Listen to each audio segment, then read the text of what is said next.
Bonjour cher Verseau, comment allez-vous? Qu'est-ce qui se passe les petits animaux? Oh les petits chiens, viens mon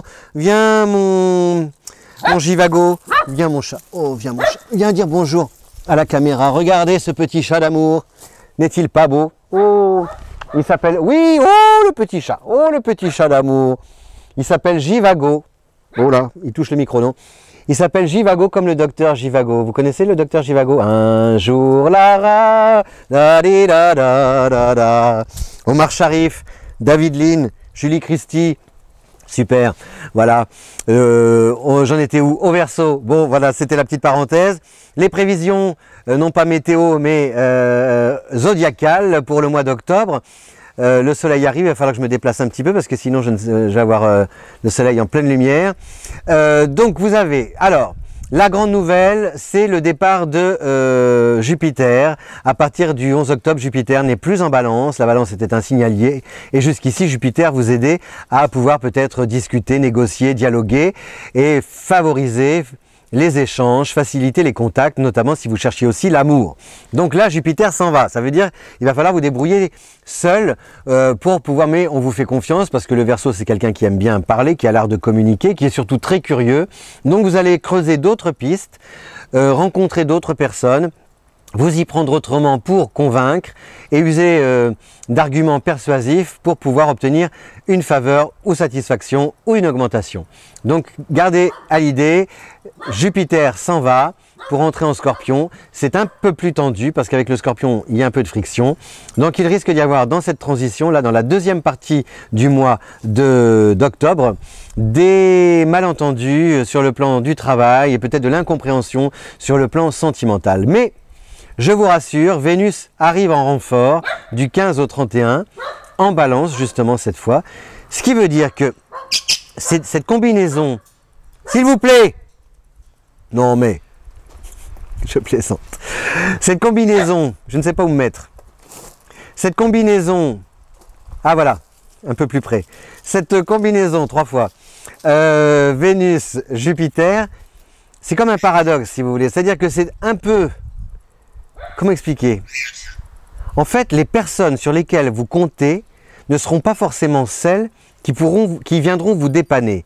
Et, au contraire, des personnes peut-être, vous doutiez de certaines personnes autour de vous, et finalement c'est peut-être ces gens comme ça, de l'extérieur, que vous connaissez à peine, ou alors vous disiez, tiens, oh, je peux pas trop, mon avis, je lui fais pas confiance, eh bien vous pouvez avoir d'agréables surprises dans le cadre du travail. Je vais reculer un petit peu la caméra, vous voyez, on fait du direct, ça j'aime bien, c'est ça la vie, c'est du live.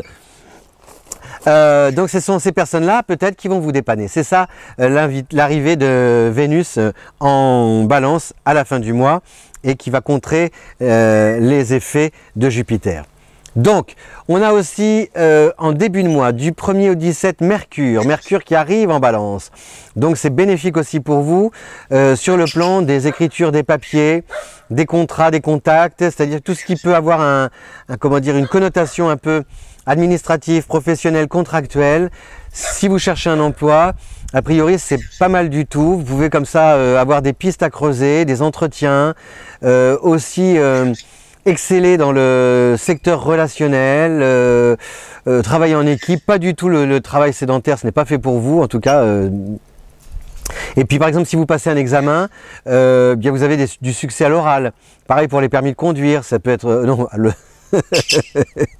succès à l'oral pour le permis de conduire, pas vraiment, même que vous parliez au volant. Mais enfin, vous avez, voilà, il y a voilà, vous allez tchatcher pour essayer de convaincre l'inspecteur de vous donner le permis.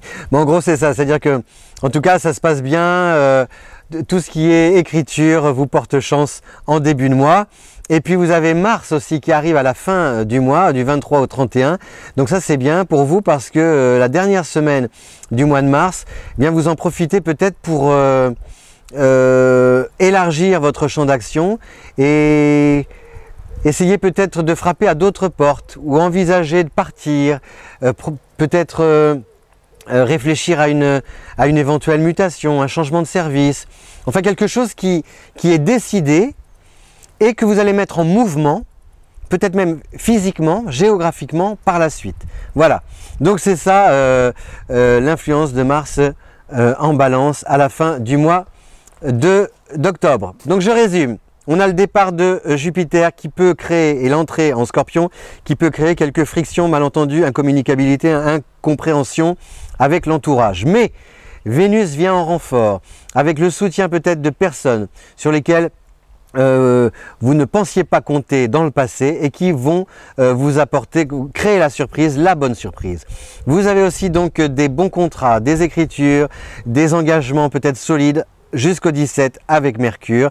Et enfin, la dernière partie du mois, il y a là des, comment dire, des portes auxquelles vous frappez, et en tout cas des pistes que vous creusez pour peut-être partir, vous déplacer ou élargir votre champ d'action, de compétences et d'activités. Je vous souhaite un bon mois d'octobre, le meilleur bien sûr, et puis on se retrouve le mois prochain si vous le voulez bien, peut-être en avance. Si jamais vous diffusez et vous partagez cette vidéo avec le plus grand nombre, vous pourrez découvrir en priorité votre horoscope. À bientôt, merci de votre fidélité. Ciao!